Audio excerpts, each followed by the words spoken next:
Dans un premier temps, j'ai d'abord créé une application sur Jobform avec mes appartements et les ménages. Donc, mon personnel de ménage a accès à l'application. Dès que le ménage est terminé, il clique sur le bouton et ce bouton renvoie vers donc mon formulaire Jotform avec des paramètres, donc le nom de l'appartement, mais surtout la référence, le room ID qu'il y a sur Beds24.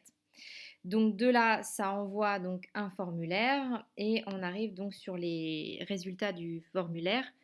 Donc on a bien les références de chaque appartement et à la date à laquelle, le ménage a été effectué. Donc par exemple, si on se concentre juste sur le 403 717, le ménage a été effectué le 19 mars. Si je regarde sur Beds24, là aujourd'hui on est le 26, il y a Lisa qui doit arriver.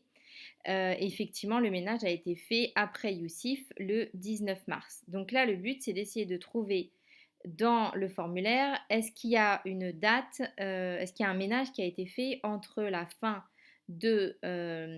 entre le ménage du 19 et l'arrivée de Lisa.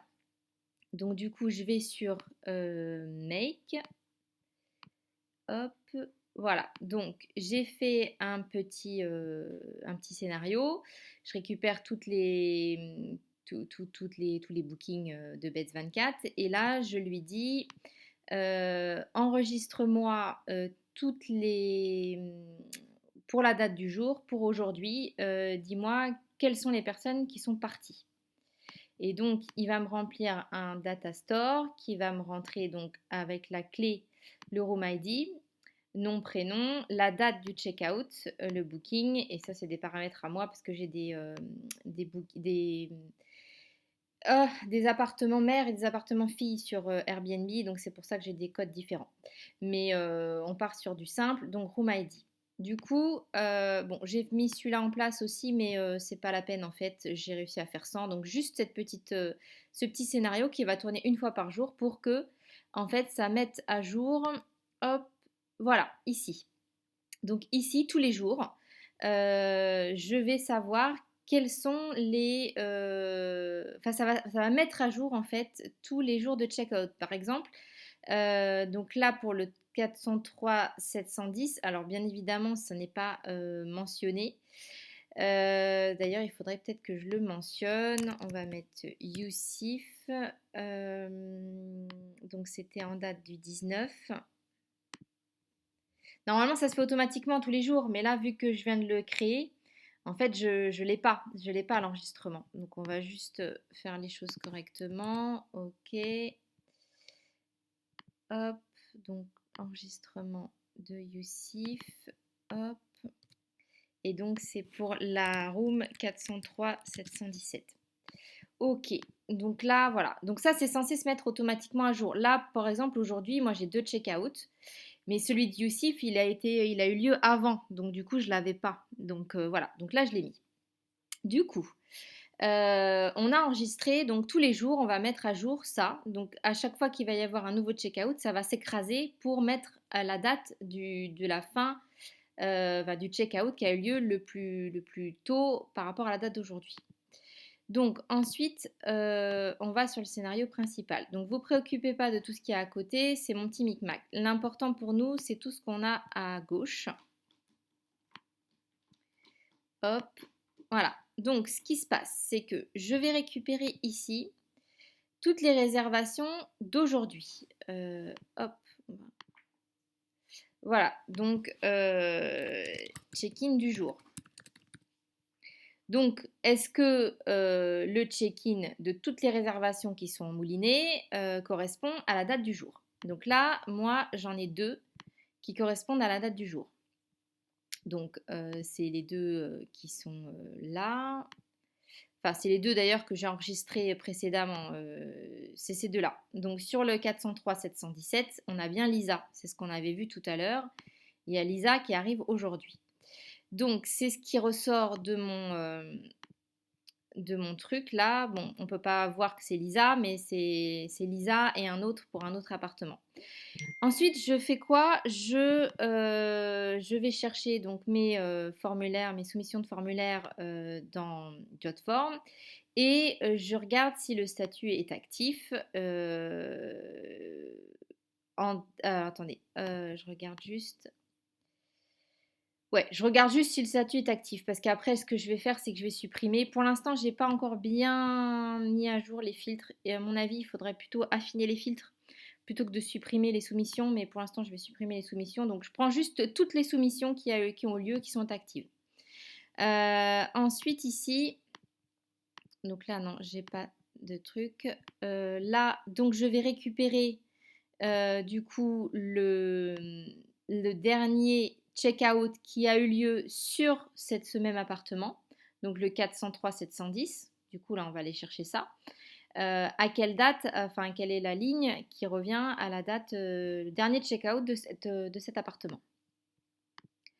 Donc là, 403-710. Donc là, il n'y en a pas. Oui, parce que du coup, j'ai pas mis. Là, j'avais pas ma ligne encore. Donc là, on va le refaire. Et normalement, je devrais avoir ma ligne. Alors, non, on va le faire après. Je vais vous montrer après. Donc là, ça récupère du coup mes lignes de checkout de ce qui est stocké. Ici, alors c'est là que ça devient intéressant. Donc, sur mon formulaire, je récupère la date à laquelle le ménage a été fait. Si la date est plus tardive ou égale à la date, donc se situe après. Si le ménage a été fait après la date de check-out ou le même jour que la date de check-out et que le ménage a été effectué avant le check-in de notre réservation ou à la même date que le check-in de notre réservation et que ça correspond bien à l'appartement de la réservation qui nous concerne, alors on va lui ajouter un code ménage. Donc le ménage a été effectué en date du à telle heure. Donc je mets à jour donc Beds24 avec une connexion API pour lui dire donc de me rajouter l'infocode ménage. Donc là, c'est ce que j'ai fait du coup pour l'autre. Donc Lisa, on va le faire ensemble. Et l'autre qui arrive aujourd'hui, c'est Artium. Et Artium, on a bien le ménage qui a été fait aujourd'hui à 16h11, puisque mon intervenant a appuyé sur le bouton à 16h11. Donc du coup, si je me reporte ici, donc là, juste pour vous montrer, donc Lisa, elle n'a pas de ménage pour le moment. Donc on va le lancer. Donc on se rappelle que Lisa, il y a eu un ménage très tôt avant, parce que j'ai pas eu de réservation malheureusement avant, donc ça a été fait le 19. Donc si tout va bien, je ne l'ai pas testé, je le teste en live. Normalement, on devrait avoir le ménage qui a été fait à la sortie de Youssif. Et du coup, Lisa va pouvoir avoir son... Alors bien évidemment, ça l'a refait, puisque j'ai pas encore mis de... Là, je vais mettre un... Bon, je peux le mettre tout de suite, l'infocode. Et alors moi, j'utilise des templates. Hein. Donc dans template 8, j'ai la totalité de tous mes infocodes. Donc si mon template 8 contient déjà, enfin ne contient pas du coup ménage. Voilà. Donc du coup, s'il est déjà passé, il ne va pas repasser. Là, il est repassé parce que du coup, je ne l'avais pas mis avant. Donc on a toujours la réservation de tout à l'heure.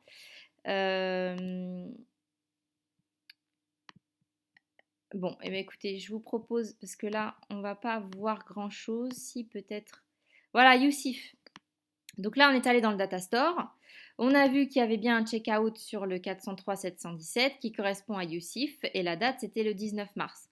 Donc là, ce qu'on a fait ici, c'est que du coup, on est allé voir est-ce qu'on a un ménage entre le 19 mars et la date... est-ce qu'un ménage a été effectué plutôt depuis le check-out de Youssif, pardon. Donc, il faut que le ménage soit effectué entre la date de check-out de Youssif et avant la date de check-in de Lisa sur le même appartement. Voilà. Et donc là, normalement, nos codes se sont mis à jour. On va aller voir du coup la réservation de Lisa. Et Lisa a bien eu un ménage donc le 19 mars à 17h15. Mais ça, on ne le met à jour que le jour du check-in. Donc ce qui veut dire que on va passer la moulinette aujourd'hui. On voit que le ménage a bien été effectué depuis le 19 mars. Donc elle peut rentrer dans le logement dès ce matin en fait. Dès ce matin, dès ce midi. Après, c'est à nous de décider. Donc après, il suffit qu'on aille dans notre guest management, auto-action, et de mettre une action. Dès que le ménage s'est affiché, on envoie un message comme quoi la personne peut rentrer dans le logement. J'espère que j'ai été claire. C'est la première fois que je fais une vidéo comme ça. Donc, soyez indulgents, mais j'ai essayé de vous montrer pour pouvoir vous aider. Donc, première chose, c'est de lancer le petit routeur pour voir tous les check-out, enfin, pour que tous les jours, on mette à jour notre data store check-out.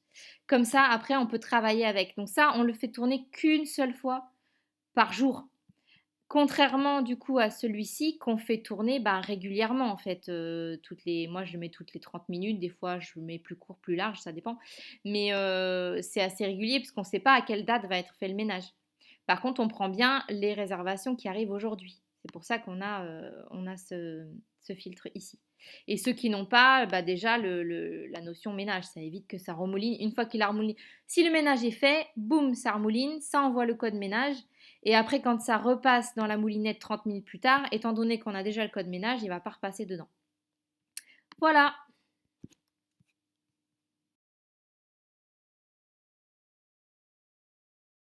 Voilà, on a récupéré le formulaire, on a vu que le ménage a été fait, on a rajouté l'infocode comme quoi ça a été fait avec la date et l'heure à laquelle ça a été fait.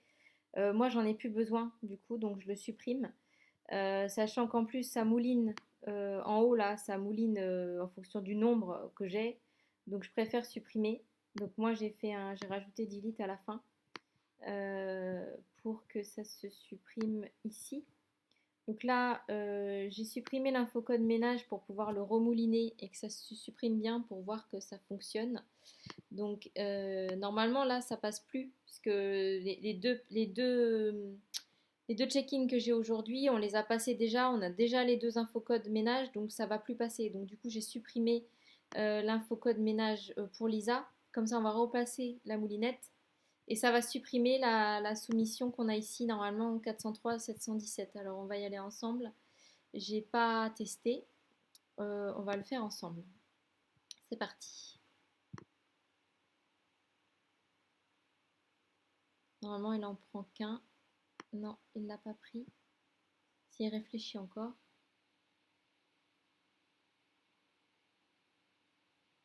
Alors il l'a pas pris. Bon. euh, Pourquoi il l'a pas pris?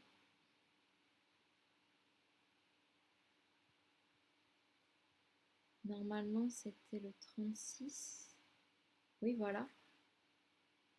Template 8 n'est pas égal à ménage. Bundle 36. Bundle 36, je crois qu'on doit être sur Lisa. Lisa.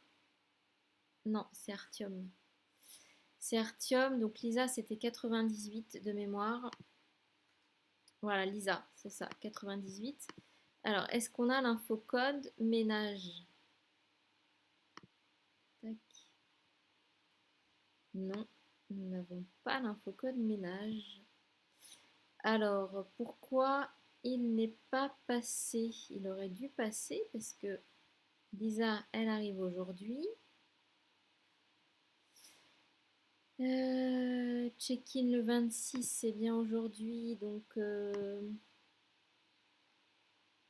arrive le 26 et elle n'a pas de ménage dans le template 8, donc elle aurait dû passer.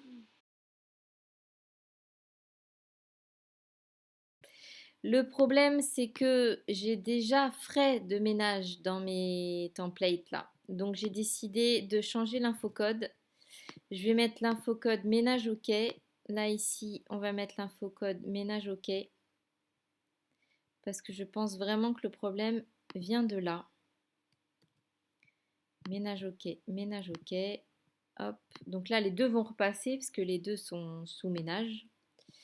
Donc on y va et du coup je vais supprimer donc les entrées qui sont pour la 717 et la 702 si tout va bien. Je le teste en live avec vous. Hop. Voilà. Les deux réservations du jour sont passées. Donc là, je vais voir Lisa. Hop, je rafraîchis Lisa. Elle a bien son ménage OK le 19 mars.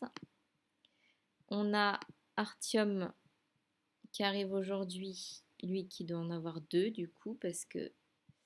Hop, il est là Artium. Il arrive donc le 26 mars. Il a... Ouais, bah lui, il a tourné plusieurs fois. Donc je vais enlever les deux autres ménages. Hop, on a bien le dernier avec ménage OK. Alright. Et là, eh ben là, ça n'a pas supprimé. Alors peut-être qu'il faut que je réactualise.